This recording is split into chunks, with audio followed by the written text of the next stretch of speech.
Fala pessoal, estamos aqui com nossa primeira aula da área de circuitos elétricos e esse curso aqui vai ser voltado basicamente aí curso técnico.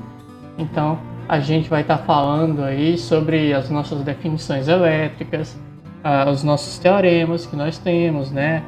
Vários teoremas que nós temos, vamos apresentar todos eles, vamos resolver algumas questões, falar sobre algumas coisas na prática. E vamos apresentar também aí o capacitor e o indutor para que se tenha conhecimento sobre esses dois dispositivos aí. Para quem não sabe, o resistor, o indutor e o capacitor são os dispositivos mais comuns da área de elétrica, né? Foram eles que surgiram primeiro, diríamos assim, e posteriormente surgindo aí a ideia dos semicondutores, que a gente começa a ver lá em eletrônica.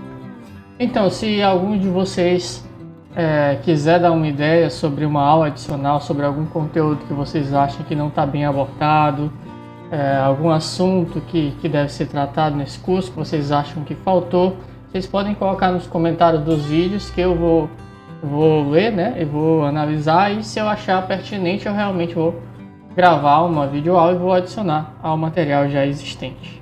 Então, pessoal, eu começo esse curso aqui, né, um curso básico, comentando sobre a construção, a constituição, né, dos diferentes materiais que nós temos. Nós sabemos, hoje em dia, né, que os materiais são todos constituídos por átomos, e esses átomos nós temos aqui no centro um núcleo, onde esse núcleo é constituído por cargas positivas, chamadas prótons, cargas neutras, também lá presente no núcleo, e também temos os elétrons na eletrosfera aqui, que é justamente essa camada grande aqui, né? E eles ficam orbitando em torno desse nosso núcleo, tá bom? O elétron aí tem carga elétrica negativa, o próton tem carga elétrica positiva e o nêutron tem carga elétrica neutra. E aqui algumas regrinhas que já é para vocês terem conhecimento lá de física, né?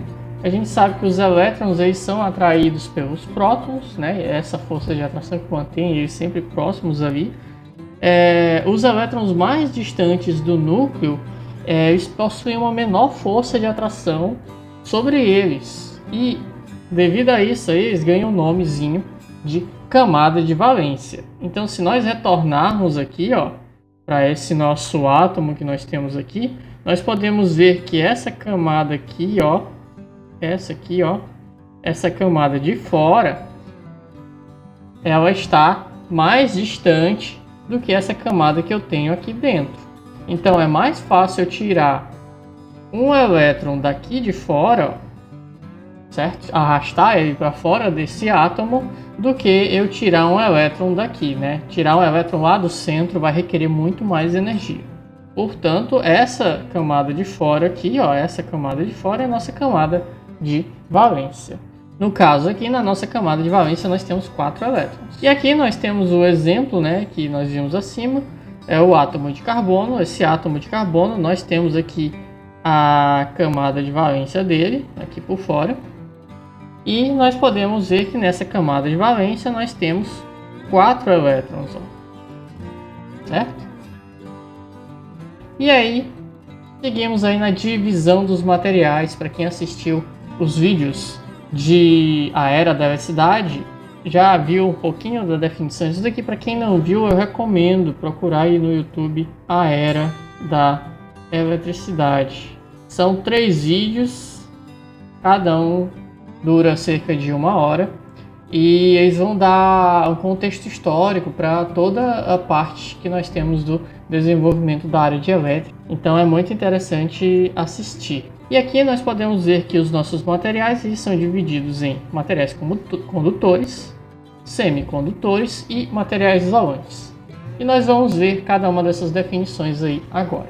O material semicondutor, gente, é um material que possui facilidade quanto à passagem de corrente elétrica, né? Ele possui um grande número de elétrons livres, são aqueles elétrons que facilmente são arrancados dos seus átomos, né? Atualmente, o melhor condutor que nós temos é a prata, e em segundo lugar aí a gente tem o cobre. Daqui a pouco a gente vai olhar a tabelinha de resistividade e a gente vai ver aí mais alguns outros materiais que são comuns aí condutores. E aí, por que que o cobre é um bom condutor? Ora, se a gente se lembrar um pouquinho lá da regra do octeto, ó, na nossa camada de valência aqui, ó, nós temos apenas um elétron. Se nós temos apenas um elétron, para quem se lembra lá da regra do octeto, se você tem poucos elétrons na camada de valência, né, a tendência é que esse elétron saia desse átomo facilmente, né, com pouca energia, você consegue retirar esse elétron desse átomo. Portanto, se a gente juntar vários cobres um do lado do outro aqui, cada um deles vai proporcionar um elétronzinho que é praticamente um elétron livre, aqui, um elétron que facilmente se desprende desse átomo. Portanto, para nós definirmos aqui um fluxo de elétrons, é algo muito fácil dentro de uma rede de cobre. Outro tipo de materiais que nós temos são os semicondutores. Os semicondutores eles estão abaixo dos condutores e acima dos isolantes quanto à condutividade. A gente tem aqui o exemplo, o silício. O silício aí possui 4 elétrons na camada de valência, então ele está exatamente no meio termo, né?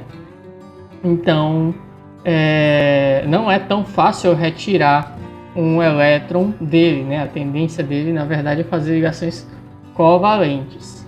Temos também os materiais isolantes. Materiais isolantes geralmente são materiais não metálicos que apresentam dificuldade na condução de corrente elétrica, né? Então esses materiais isolantes eles não possuem aquele elétronzinho que é fácil de ser retirado, tal como nos condutores. Então se a gente pegar aqui, por exemplo, o enxofre, que é um mau condutor, a gente pode observar que ele tem 6 elétrons aqui na camada de valência. Então a tendência desse nosso enxofre aqui é receber elétrons. Então se você pega e coloca vários átomos de enxofre aqui, qualquer elétronzinho que esteja vagando por aqui, o enxofre vai tentar capturar esses elétrons para ele ficar estável, certo? Então ele é um péssimo condutor. E aí, em relação a isso, nós temos aqui uma tabelinha que define a condutividade, né, ou a resistividade dos nossos materiais. Aqui em primeiro lugar nós temos a prata, com essa resistividade aqui. Em segundo lugar, o nosso melhor condutor é o cobre.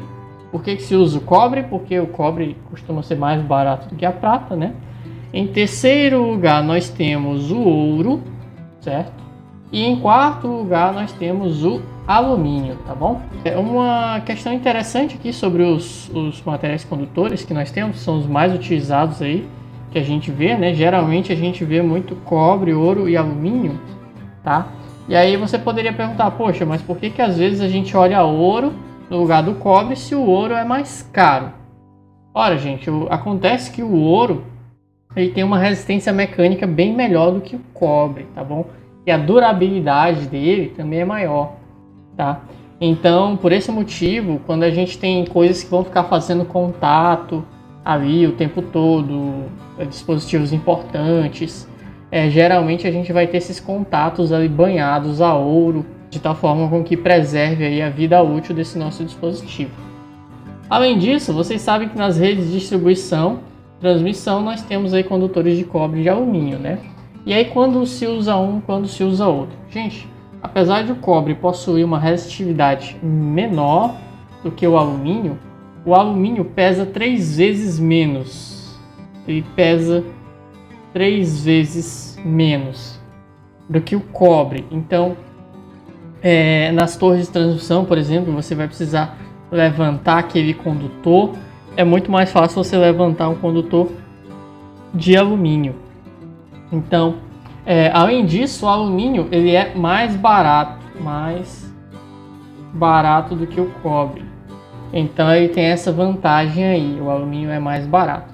As vantagens do cobre é que ele possui a condutividade melhor, né? Ou menor resistividade, como a gente está vendo aqui.